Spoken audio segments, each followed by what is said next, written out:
So today we introduce the next seminar on prevention of cancer, focusing on colorectal cancer screening and prevention. This is a partnership between our project, Your Migrant Rights, and Raúl Hernández, who will be presenting today. He is the program coordinator for the partnership between College of New York and the Memorial Sloan Kettering Hospital, and for community outreach programs, right? And so we're happy to have you today, and we are ready to hear more about this cancer and how to protect ourselves. And I hope we'll receive some questions by email, and we'll do more outreach through our website. Thank you so much. Thank you so much. We are very excited to be here. Tanzilia, thank you, Marciana, for hosting us. We are the City College of New York Memorial Sloan Kettering Cancer Center Partnership for Cancer Research, Education, and Community Outreach. My name is Raúl Hernández. I am a Community Outreach Coordinator and Clinical Research Coordinator for the program. And our focus is on reducing cancer disparities among underrepresented communities here in New York City. And today we're going to talk a little bit about colorectal cancer screening and why it's so important to conduct these screenings as a way to prevent colorectal cancer. To begin, we should first talk a little bit about what is colorectal cancer. So cancer in general, right, is a disease that begins when cells in our body divide uncontrollably. So usually in our body, we have cells that live on our skin or in different tissues, different body parts, right?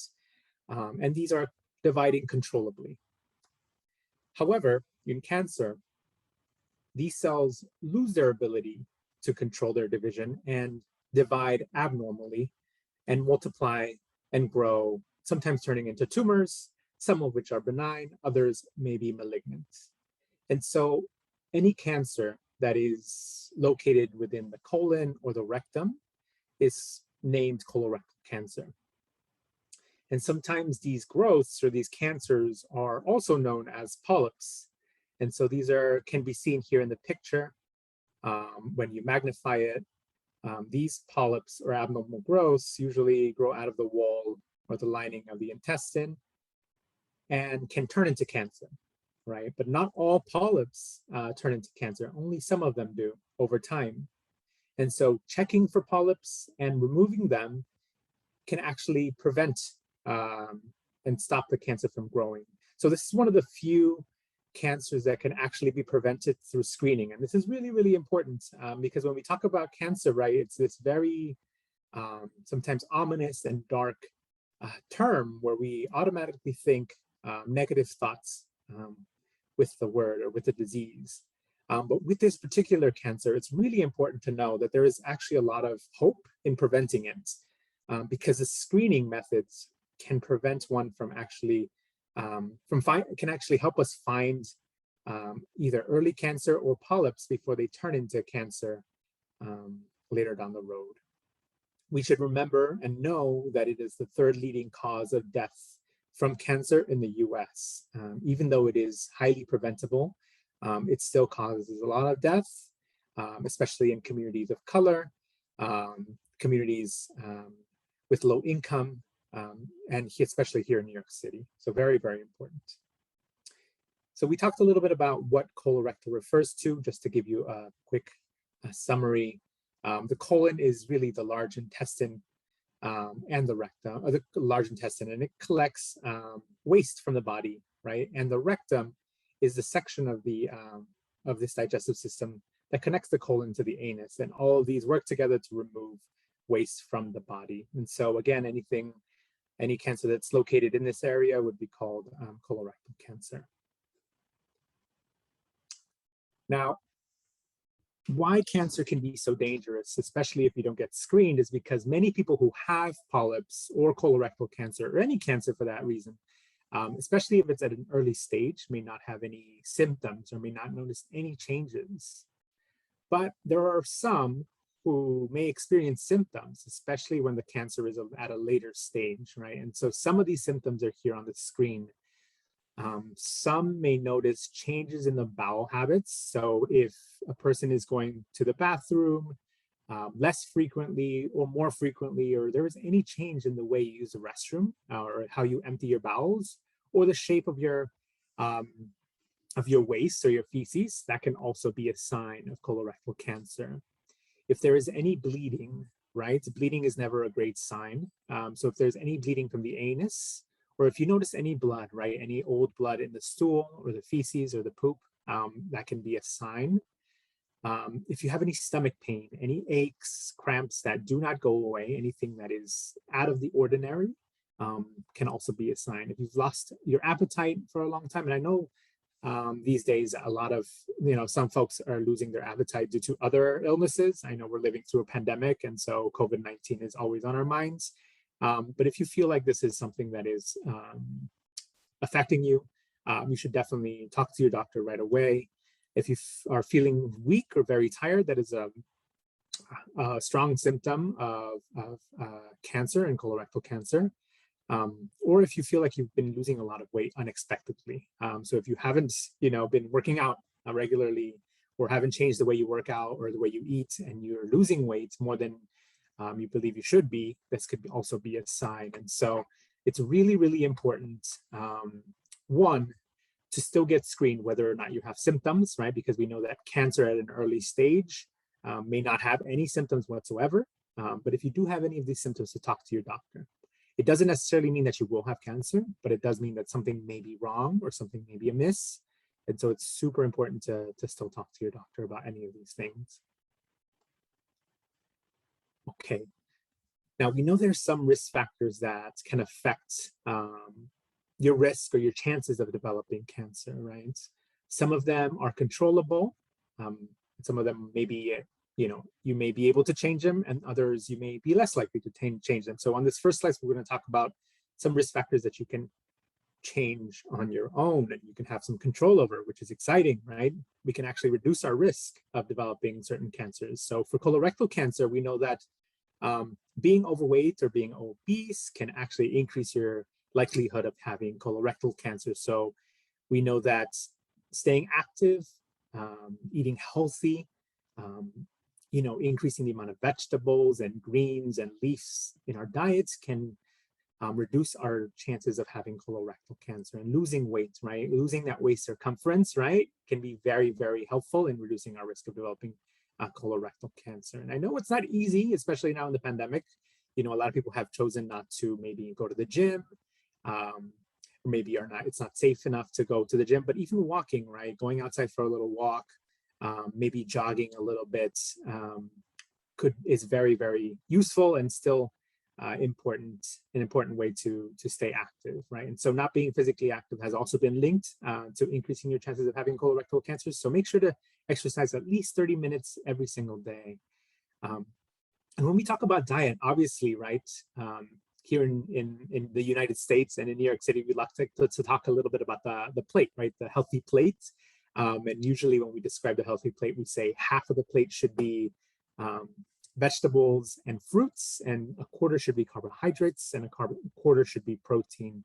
But this all depends on where you're from, right? So vegetables, for me, may look different from how you eat your vegetables. I know growing up in my Mexican household, we ate a lot of lettuce, tomatoes, onions, cucumbers, and that was our salad. And so we ate that with a little bit of lemon juice and salt. But for you, it may look a little different. Some people love to eat kale, others eat spinach, stewed greens. And so as long as it's green, colorful, and it doesn't have a lot of sugar in it or salt, we highly encourage you eating more and more vegetables or things that are high in green colors.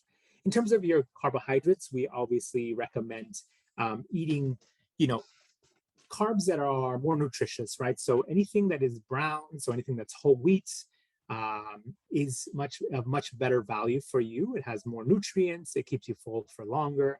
And so we highly recommend eating anything that is, for example, brown rice, whole wheat pasta, or anything that is like oatmeal, right, which has a lot more nutritive factors.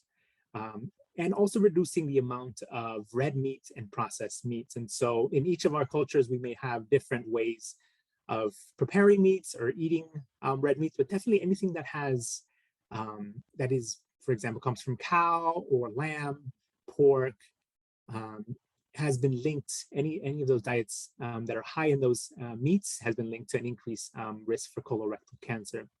And not only that, but also meats that have been processed, right? So anything that we eat, for example, that may be processed, such as ham, hot dogs, sausages, bacon even, right? So those have also been linked to colorectal cancer. And so it's very, very important to limit the amount of those meats that you do eat. So extremely important to limit that. And obviously, if you are eating proteins, it's better to incorporate plant-based proteins. So when we talk about plant-based, we mean, beans, chickpeas, soybeans, tofu, right? So those are very, very much healthier than eating these red or processed meats. And if you're going to eat meat, you can eat chicken, maybe low in fats that doesn't have a lot of skin, or fish as well. And reducing the amount of alcohol that you do drink and tobacco as well will reduce your chances of having colorectal cancer. For women, it's usually said that 1 drink a day maximum is the amount that you should be drinking. For men, about 2 days maximum. But we know that any amount of alcohol will increase your chance of having colorectal cancer and cancer in general, right? And so we know that usually the ethanol is usually inside the alcohol is what actually changes or can affect the way cells multiply, or the DNA that's in the cells. And so it's really important to limit the amount of alcohol if you do drink. And if you don't drink, continue not drinking, as it's definitely much, much healthier. And containing low levels of vitamin D has also been linked to having colorectal cancer. What are some things that you can change, unfortunately, are things like your age. So as soon as you start hitting the age of 45, you're actually at higher risk of developing cancer, especially colorectal cancer.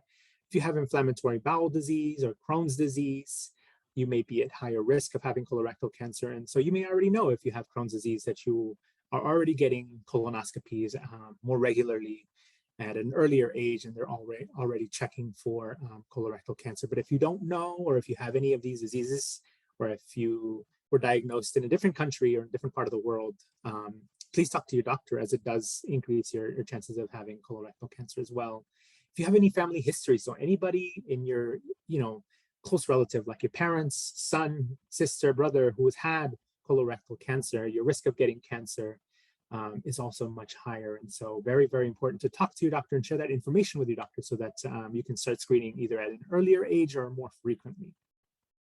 And if you belong to a racial or ethnic group, such as if you're descended from African American or African, you may be at a higher risk of developing colorectal cancer. So very, very important to get screened on time at your doctor's office. So we spoke a little bit about family history, but it's important to highlight, as we know that having a family history puts you at risk of having colorectal cancer. And so you should definitely, if you do have a family history, parent, sibling, or child who has had it, then you should definitely start getting screened. If the family member was diagnosed before the age of 50, you're also at higher risk. If more than one relative has been diagnosed with colon cancer, you're at higher risk. And if you have a family member who may not have had cancer per se, but it has had abnormal growths, like these polyps removed, you're also at a higher risk. So even if you don't know of a family member with cancer, but they've had abnormal growths or polyps removed, you may also be at a higher risk of developing colorectal cancer. So we're going to talk a little bit about physical activity, but adults are recommended to have 75 minutes to 150 minutes of physical activity every week. Not only does it lower your chances of developing colorectal cancer, but also other diseases, right? Such as heart disease, type 2 diabetes, and stroke, which are very common here in the United States. And so extremely important that not only by, walking or jogging or running are you reducing your risk of cancer, but also of many other diseases, which is quite lovely. And a little note on diets. We know that all these beautiful vegetables and fruits that are rich in fiber are shown to be protective against many cancers, including colorectal cancers and other diseases such as diabetes and heart disease. So, all these lovely colors, incorporate them as much as you can into your diet. You don't have to force yourself to eat things that you've never eaten before, but anything that is already within your diets or within your culture and you'd like to try or incorporate a little bit more of would be very, very helpful and very protective against cancer.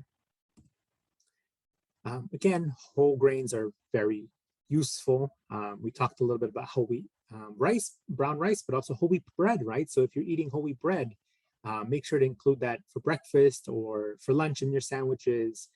If you're eating fish, make sure to, eat, salmon, which I know can be very, very healthy if you can, and other proteins as well. And limit, obviously, sausage, red meat, such as beef and pork.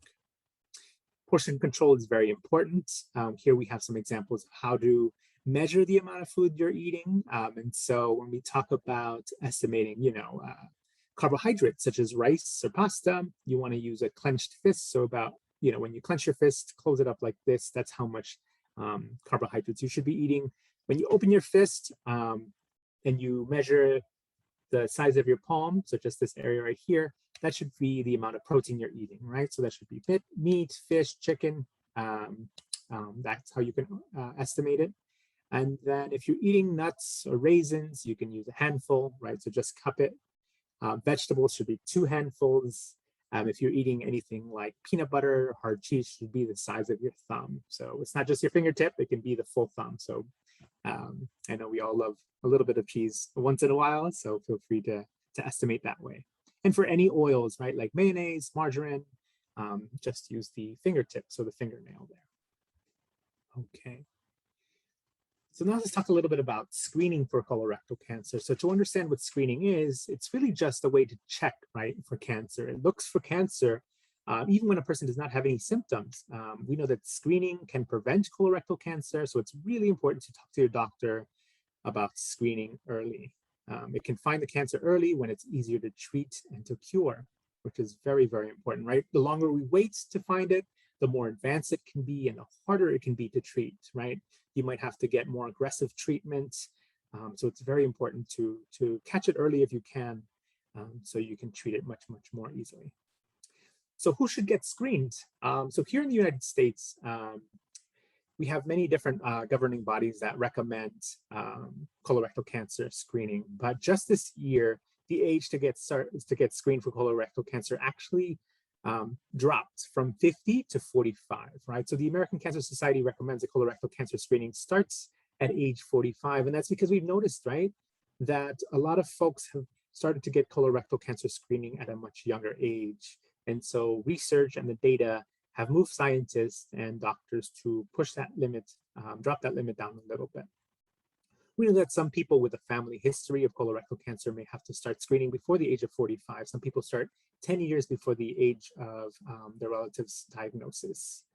And screening should continue until you're about age 75. If you still want to get screened after the age of 75, feel free to talk to your doctor, as they may or may not recommend screening at that age. And if you're having any sort of symptoms, go to your doctor immediately and let the doctor know, regardless of your age, regardless of insurance status, or regardless of your immigration status. It's really, really important to go get checked. If you have any questions, you can always contact us after. So now we're going to talk about the different types of screenings that exist. And I know most people have heard of the colonoscopy, so we'll save that for the end. But now we're going to talk a little bit about the FIT test, or the fecal immunochemical test, right? And so this is one easy or easier method of screening for colorectal cancer, right? This is a test that looks for hidden blood or occult blood in the stool, the feces, or otherwise known as poop, and that's done on a yearly basis. This test is a little kit, right, that can be done at home. It can be given to you by a doctor, a healthcare provider, or even mailed to you sometimes. It comes with a test kit, a test card, collecting devices, as you see here in the screen, a waste bag, and a mailing envelope. And that envelope is very, very important, as it may be already the postage will already be paid, and you'll have instructions on how to collect your sample and where to send it via mail. And your results will usually take about 1 to 2 weeks to return. So now I'm going to show a little bit of a video. I'm hoping it will play. Okay.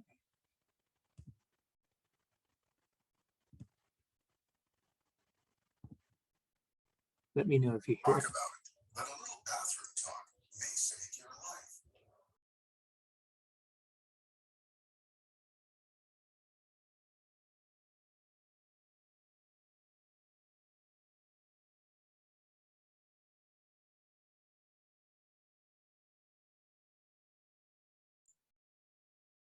The audio disappeared. There was Okay, the audio disappeared. there was an audio when you tested it, but now I don't hear anything. Okay, let me try it again. Physician and likes to talk about it, but a little bathroom talk may save Now it works fine. your life. Having a reliable way to detect colorectal cancer early can make a big difference. The fecal immunochemical test, FIT screening method, is the standard of care for early detection. To get your test, visit your physician and request a FIT test. Once you receive your patient pack, double-check you have all the contents that should be in your pack. If indicated, clearly write your information on the bottle or requisition. When you are ready to have a bowel movement, place the collection paper inside the toilet. Collect your stool on top of the paper. Twist the green cap on the sampling bottle to open the bottle. Collect your stool sample before the paper sinks by scraping the surface of the stool sample with the wand attached to the green cap. The grooved portion at the tip of the wand should be completely covered. Now, reinsert the wand into the sampling bottle and snap the green cap on tightly. Do not reopen. Okay, just finish your business and flush the biodegradable collection paper. Double-check that you have recorded the collection date on the bottle. Then, wrap the sampling bottle in the absorbent pad and insert into the biohazard bag. Place the biohazard bag with your sample inside the return mailer. Seal the return mailer securely and drop the prepaid mailer into the mail. Your sample is perishable. Mail your sample promptly, ideally the same day you collect it. You will be notified by your medical provider about your test results. If your result is positive, it's important that you contact your doctor to schedule follow-up testing. If your result is negative, mark your calendar for 1 year from today to take this annual test again. Get screened with FIT today.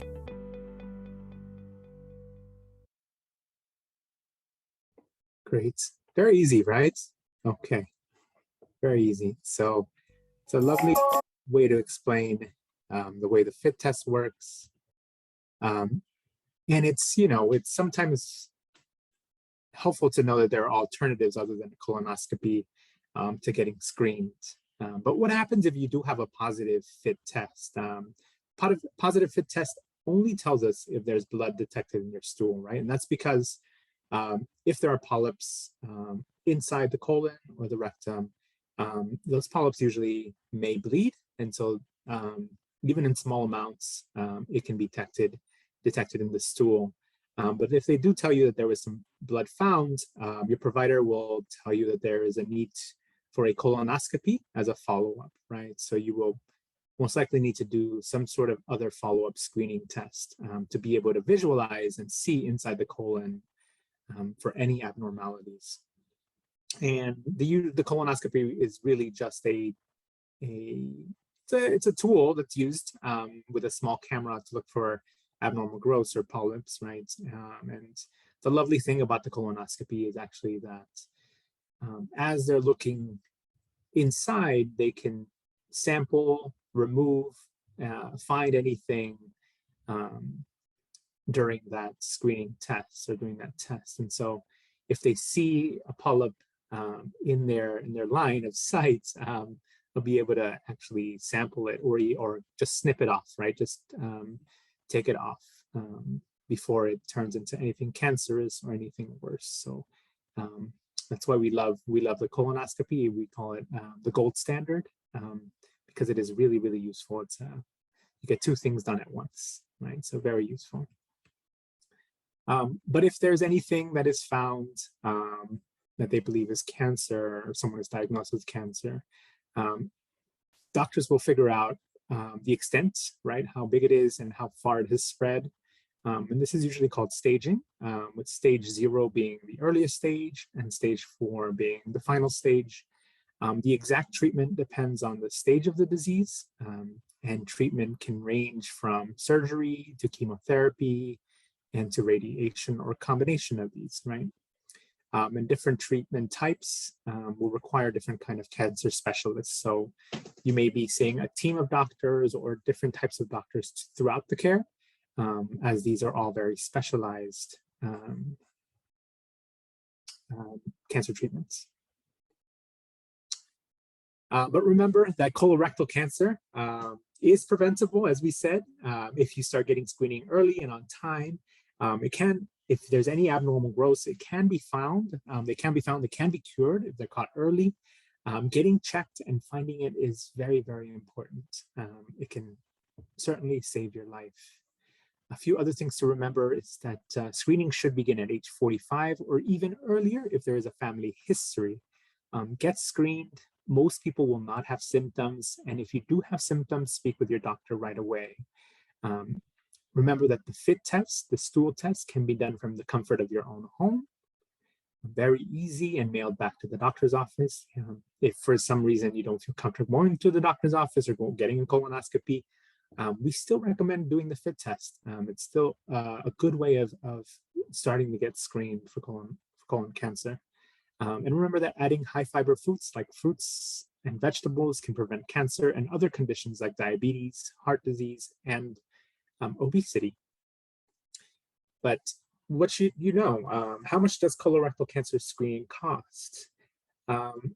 Here in the States, in the United States, most preventative service will usually be at a low or low cost, right? Especially if you have insurance.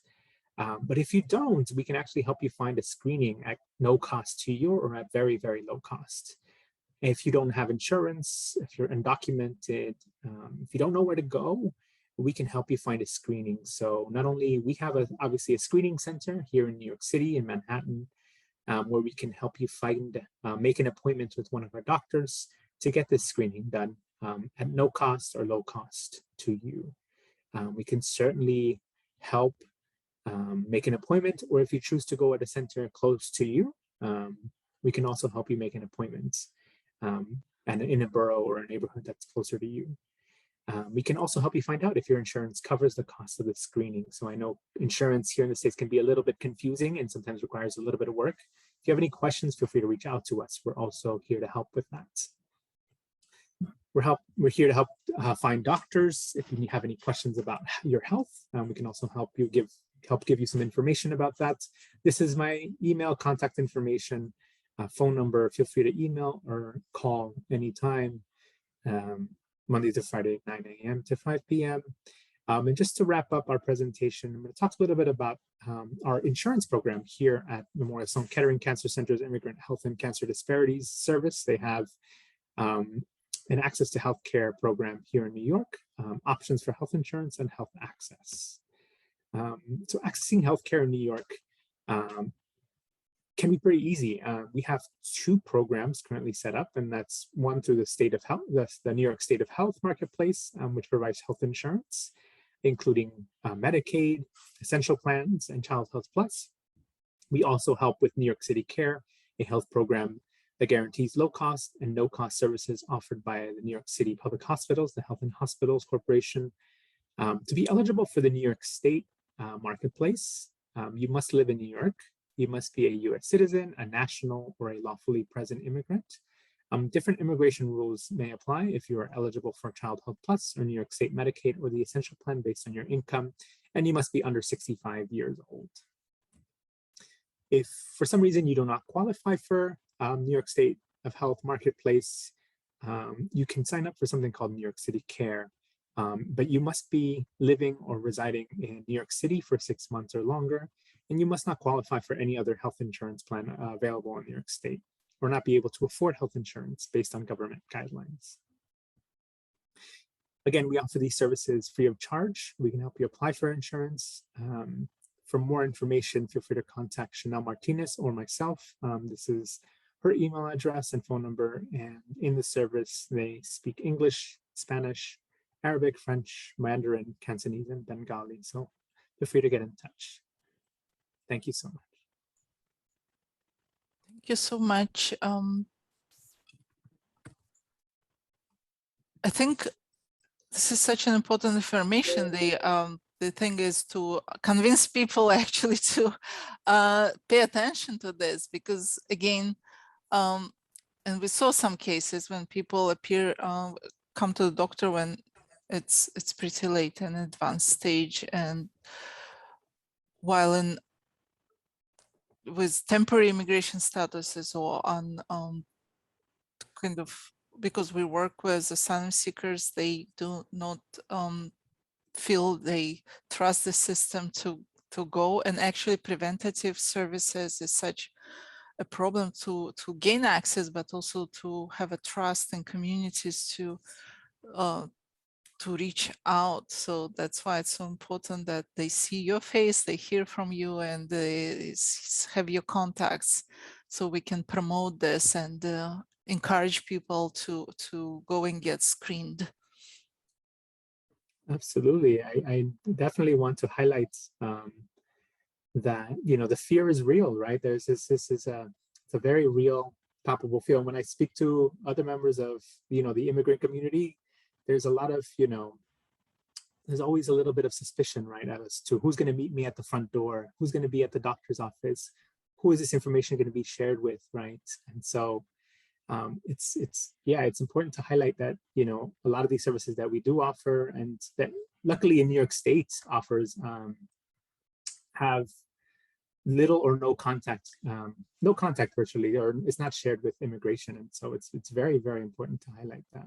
And even if you are undocumented or have different immigration statuses, you know, it can be scary, but you know, we are here to help and to help navigate and to answer questions about that.